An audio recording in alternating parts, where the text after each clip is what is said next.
سلام و عرض ادب به دوستان گل و گرامی. خیلی مخلص چاکیره برار یا همه چاکیره برارم به چه پایین باخ نمیده برار. فقط همین آمدم بگم و گوشیدون داشت و سینمان دیگه توضیح بده دیگه گوشی. سلام خیلی روشن از پارت اول بازی دد با دیلیت موبیل. میخوام یکی از بهترین گیم های دنیای واقعا میگم، ولی توی ایران کمتر دیده شده، چون بیشتر اکثریتی که من دیدم کال آف باز، پابجی باز و خیلی از بازی دیگه، ولی این سبکش خیلی با هم فرق داره، ترسناک و هیجان انگیزه دیگه. کم کم میخوام هم کلی پارت ازش بذارم و اینکه تمام توضیحاتی که میخواین در مورد این بازی بودین، با کدوم فیلتر شکن، با نمیدونم اتچمنتاش و هادایی که باید توی بازی مخصوصه. الان مثلا توی این بازی ما با دو حالت میتونیم باشیم، یک شکارچی و شکار. الان این شخصی که من باشم با ما شکار شده. الان داریم دست شکارچی فهم کنیم. خدا بودتون برسه. خواهیجی کم میکنیم فلان توضیح بدم. خلاص حاجی ندید، حاجی ندید این چی یوبسه، وای حاجی من تو ایرانم باگ دارم، این چه اینجوری حاجی اومد بالا سرما رفت، اومد مردید رفت. خلاص اومد الان میبینن، الان دیگه میبینن. نه برو بدش کن حاجی تا اینجا آمد. خواسته بقیه توضیحات رو تو پارت دیگه براتون توضیح میدم. فعلا پارت اول شروع کردیم دیگه، منم برم سر وقت بازی دیگه.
یه چیزی در مورد شخصیت میخواستم بهتون بگم. الان اینجا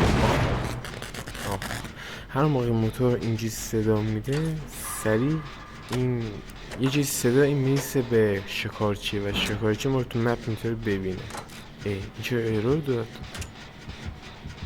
حاجی ایرانو ببین جونتو حاجی بازی رو. پاش آخ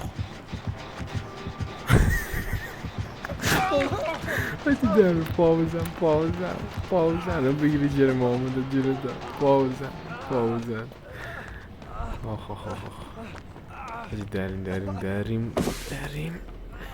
بشی خب یارمون کنم این چراغاوه به درد نمیخواد توی بازی.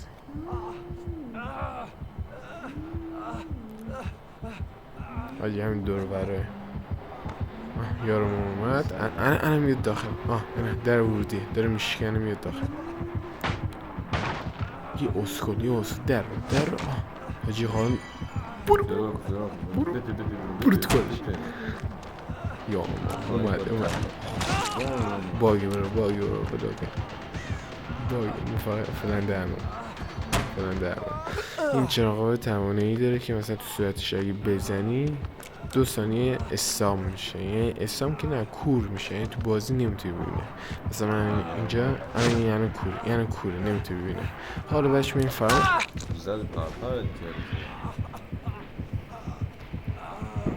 باشون میشه چیزی برو ما که باخت نمیده سکت چی من موقعی میگیره تو این 2 تا انگوش اگه سریع‌تر بزنی الان دادمونم در آورد جیغمون در آورد. وقتی اینجوری میشه یارامون یعنی این که میبینی یه تایمر زردی این باید تا آخر پر بشه. وقتی تا آخر پر میشه باید بزنی. حتی من کسل دارم رو 4%. یا کلا این رو 10%. یعنی انگار اگه بتونی این چیز رو اتشمنتش جوری بچین که روی 5 یا 6 باشه راحت میتونیم بریم پایین. راحت خودتون میتونید قلاب آزاد کنید. ولی اگه همدی الکی بزنی میمیرین تو بازی.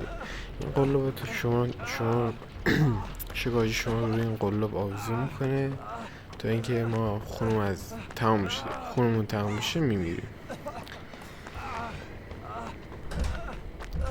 بازی خیلی راهکار زیادی داره. مثلا تو بازی جوایی هست هیل میده به آدم. حالا شما اگه میشه اینجا بشین برو موتور روشن بخواد بیاد بعد مفته تو چاله آدم هم بیاد. ای خدا چی میگه یاره چه پایین بگو ماخ نمیده سیکت بابا.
آخراشه دوباره تمام اینجا میتونیم بریم.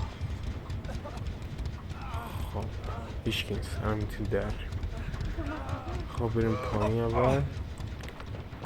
حاجی میگم بیخیالش حاجی. اینجا پینگ منم ضعیفه. ببین بچه ایرانی نمیرون با آقا بگم از ما به شما نصیحت، یک موقع دیگه یارتون دیگه ولش کنید. تا چیزی ما بهتون میگم، ما از این ضربا زیاد خوردم، چون تا اونقدر خوردم که دیگه دلم نمیخواد کسی کمک کنم تو بازی. هر بار رفتم کمک کردم، یعنی یه جا گیگه. خب بچه ها رسیدیم در اصلی. یارونم قلاب بزن کردن. بله کویتوس رفت تو کنه ما. خلاص رسیدیم. زیباترین صحنه همینه. جونش بازش میکنیم. خواهن در باز اینجا وای میسی تا یارو بید عیزیتش کن. این سکینه آمد داره. سکینه عشقم، سکینه عشقم بید دستی بکش برارم اینجا. ناز که جادو میزنه به هوایی. نزدیک آمد یارو منه. خب ما این دست بردیم، این بعد دست تموم شد دیگه. 3 نفره هم بردیم. انشالله که یه دست 4 نفره فرار. 4 نفره همین خواستین بازی نصف کردیم. آیدی منم بزن اینجا. من خودم واقعا دارم میگم تکی دارم بازی میکنم، یعنی مثلا کسی دیگه با من نیست بازی. خب این از پارت اول. امیدوارم خیلی دوست داشته باشین. ویدیوهای دیگه، پارت های دیگه در راهه، ما همشون رو بذارم. روز خوش، شبتون بخیر.